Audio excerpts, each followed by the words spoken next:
Et voici la vidéo règle du jeu, la guerre des moutons, un jeu de tuiles pour 2 à 4 joueurs à partir de 7 ans. C'est un jeu de Philippe Despalières, édité chez lui-même et Asmodée.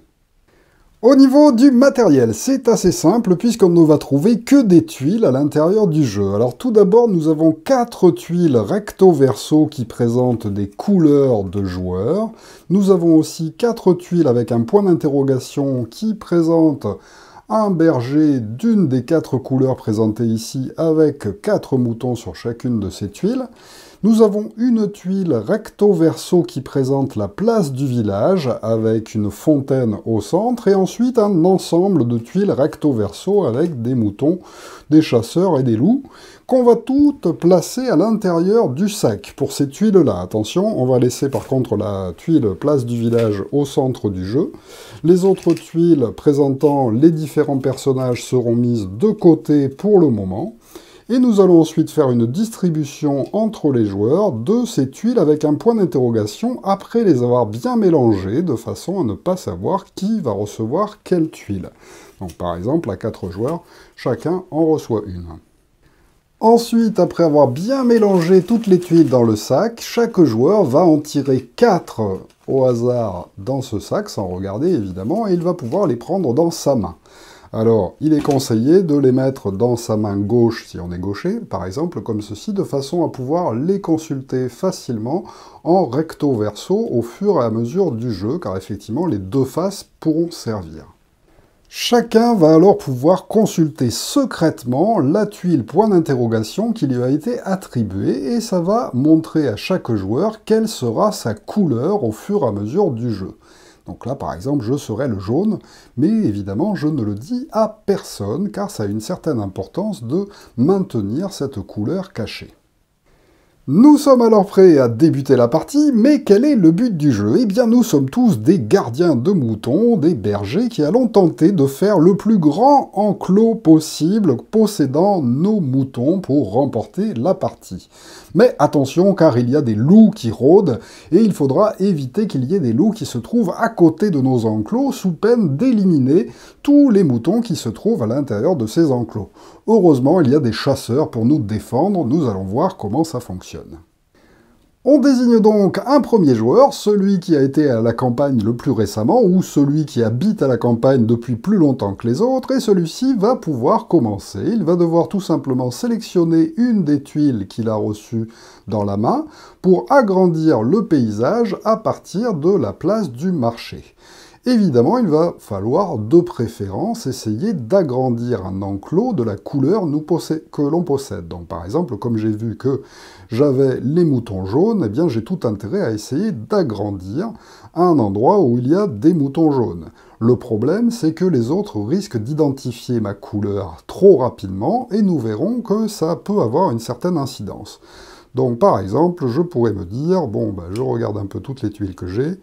Bon, celle-là me paraît pas mal, là, 2 moutons jaunes, mais bon, peut-être que ça va déjà donner une indication aux autres joueurs. Allez, tant pis, je la joue, car effectivement, à côté de la place du marché, il faudra aussi poser une carte de marché, enfin, une carte de village, comme ceci, avec un fond jaune. Donc ceci, j'ai le droit de le faire, mais par contre, je ne peux pas placer un pré directement à côté du jaune dans le village. Donc hop, je la place comme ceci, et juste après avoir placé ma tuile, je prends le sac et je vais piocher au hasard une nouvelle tuile pour remplacer celle que je viens d'utiliser et je la remets dans ma main. On passe au tour du joueur suivant.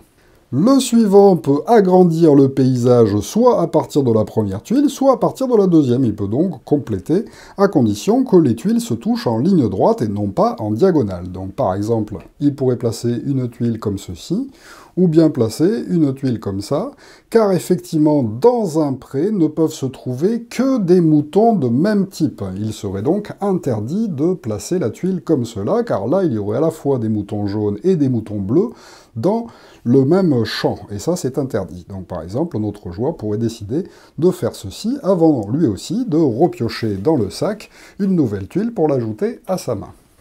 Alors attention, à partir du moment où il y a plusieurs tuiles de poser, lorsqu'un joueur va poser une tuile qui touche plus d'une autre tuile, donc là par exemple elle en touche deux, eh bien au lieu de piocher une seule tuile dans le sac, il va pouvoir en piocher deux car la tuile qu'il a posée a touché deux autres tuiles sur le plateau.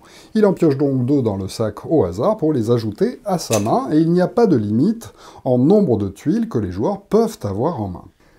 Alors attention, en fin de partie, nous ne compterons que le champ dans lequel nous avons le plus de moutons de notre couleur. C'est pourquoi les joueurs peuvent tenter de bloquer les autres joueurs en leur faisant des petits champs. Par exemple, le joueur suivant pourrait décider de jouer ici, car il n'a pas le jaune, vu qu'il n'y a qu'une seule tuile de chaque couleur, et donc il se dit, le joueur jaune, si je le laisse continuer, il va partir et il va faire un gros score, donc je préfère lui fermer son champ jaune, là il est fini, et ça ne lui rapportera que 4 points en fin de partie si c'est son champ le plus grand qui est construit. Évidemment aussi, plus une tuile sera cerclée par d'autres tuiles, plus ce sera difficile de trouver celle qui correspond exactement, car on sera obligé de respecter les dessins de chaque côté de la tuile. Donc pour bloquer les autres joueurs, on peut aussi leur faire des pièges. Par exemple, si c'est à nouveau à moi de jouer, je peux jouer ici, comme ça fait juste un petit enclos avec deux moutons rouges, comme ça n'arrangera pas le joueur rouge, même si je ne sais pas qui c'est pour le moment autour du jeu. Et puis là, il va y avoir un mouton bleu et un mouton noir. Il faudra donc une tuile qui correspond à la fois à bleu et à la fois à noir pour éventuellement continuer. Et donc ça va déranger, a priori, ces deux autres joueurs. Dans le même esprit, le joueur suivant pourrait décider de jouer une tuile ici, il en repioche une dans le sac car il touche seulement une tuile, et puis là, ça va devenir très compliqué de trouver une tuile qui correspond à cet emplacement-là, car il faudra du noir, du bleu et du village pour que ça corresponde. En revanche, si quelqu'un parvient à jouer à cet endroit-là, il touchera 3 tuiles, et il piochera donc 3 tuiles dans le sac à la fin de son tour. Alors évidemment, au fur et à mesure du jeu, on essaye aussi de deviner quelles sont les couleurs de chaque joueur. Si par exemple le joueur suivant après moi joue une tuile ici où il y a 4 moutons noirs, avec 2 autres moutons noirs ça fait déjà 6, il y a des chances que ce joueur-là soit le joueur noir. Donc j'essaye de m'en rappeler pour plus tard pour tenter de le bloquer. Alors, les champs sont évidemment cernés par des barrières, mais il existe aussi des tuiles dans le jeu qui présentent de la forêt, et les forêts bloquent aussi les champs, et donc on peut aussi cerner des champs par des forêts. Alors, il faut se méfier par contre des forêts qui bordent nos enclos, car il y a 4 loups dans le jeu. Alors, les tuiles loups, contrairement aux autres tuiles, peuvent être jouées à n'importe quel moment par n'importe quel joueur qui fera une annonce. Par exemple, au loup, et un joueur, même si c'est pas son tour, a le droit, s'il a une tuile loup, de dire ben moi je pose un loup dans une forêt qui se trouve ici, par exemple. Évidemment, il faut toujours que les tuiles correspondent. Un loup qui se trouve ainsi dans une forêt va annuler tous les champs qui se trouvent collés à cette forêt. Donc là, par exemple, ce grand champ avec plein de moutons noirs, eh bien, vaudra 0 en fin de partie si le loup est comme ceci accolé. Pareil pour le champ rouge avec les moutons rouges qui sera ici, car le loup le touche aussi. Alors évidemment, lorsqu'on place ainsi un loup en dehors de son tour de jeu, donc par exemple c'était à ce joueur-là de jouer, puis c'est ce joueur-ci qui a crié au loup et qui a posé un loup ici, alors il peut même en poser plusieurs, à ce moment-là il annonce 2 loups, et il peut placer 2 loups s'il le souhaite, eh bien immédiatement il va repiocher des tuiles dans le sac. Toujours pareil en fonction de combien de tuiles touche la tuile qu'il vient de placer, c'est-à-dire la tuile loup, là elle en touche qu'un, donc il ne pioche qu'une seule tuile en échange pour la remplacer dans sa main. Alors il y a 4 loups dans le jeu, mais il y a pour nous défendre heureusement 4 chasseurs. Et donc les chasseurs, comme les loups, peuvent être joués aussi à n'importe quel moment du jeu en disant « chasseur !» À ce moment-là, n'importe quel joueur peut placer un chasseur, soit à l'intérieur d'une forêt où il n'y a personne, donc par exemple je pourrais très bien placer un chasseur ici, soit s'il y a déjà un loup dans une forêt, eh bien de chasser le loup en mettant son chasseur par-dessus la tuile loup. De la même façon, on regardera combien de tuiles sont accolées à la tuile que l'on vient de poser, avant de repiocher immédiatement dans le sac et de poursuivre l'ordre du tour là où il s'était arrêté.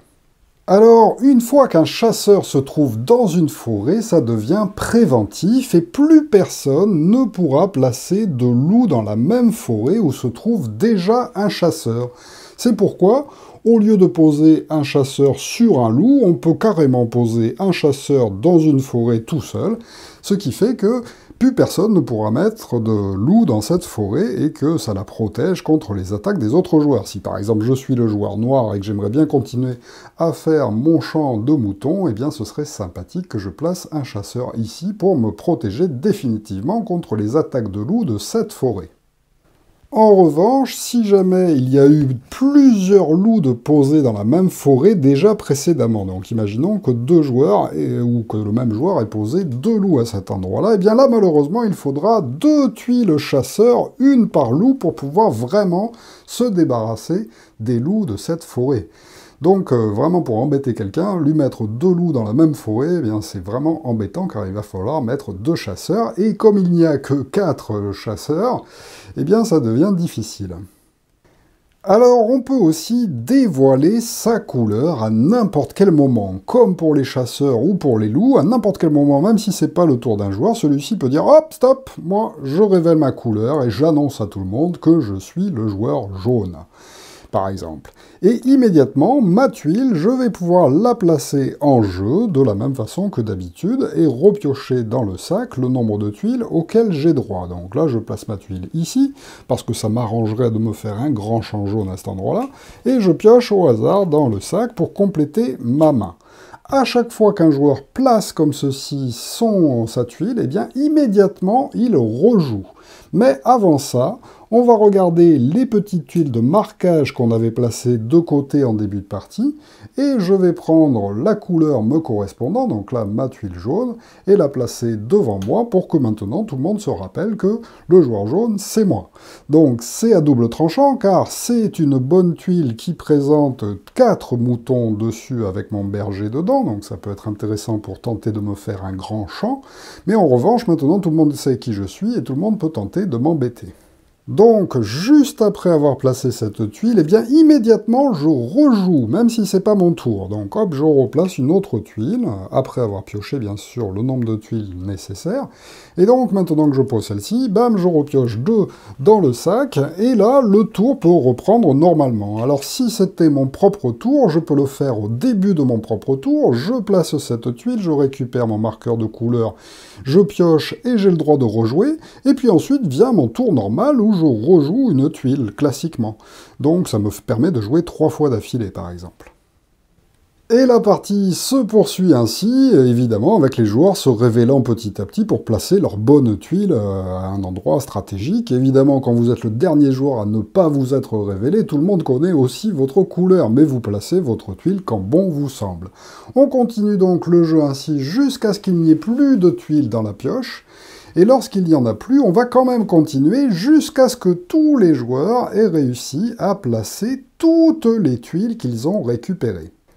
Mais attention, il est aussi possible d'arrêter de jouer avant la fin. Si vous pensez que vous n'arriverez pas à agrandir au maximum un enclos, car effectivement ne comptera que le plus grand enclos fermé, il faudra qu'il soit terminé pour être comptabilisé, eh bien vous pouvez décider de vous arrêter si vous aussi ne pouvez plus gêner les autres joueurs. Donc là par exemple, imaginons que ce soit autour du joueur bleu.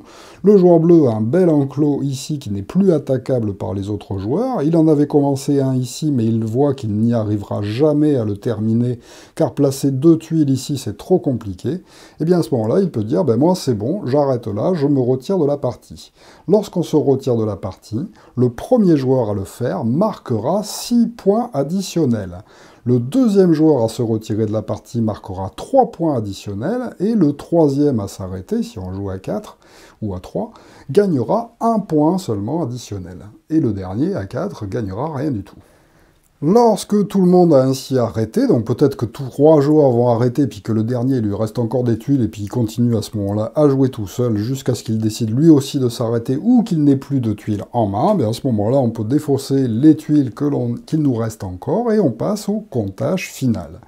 Alors c'est assez simple, imaginons que je sois donc le joueur jaune, je me suis fait un grand enclos ici, mais malheureusement j'ai pas réussi à le terminer, donc ça ne compte pas. Ce grand enclos jaune qui est ici aussi touche est terminé, mais malheureusement il touche un endroit où il y a un loup et j'ai pas réussi à trouver de chasseur pour pouvoir m'en débarrasser. Malheureusement il ne compte pas non plus. Donc le plus grand enclos terminé que j'ai, eh bien c'est celui-ci qui me rapporte que 4 points car il y a 4 moutons à l'intérieur.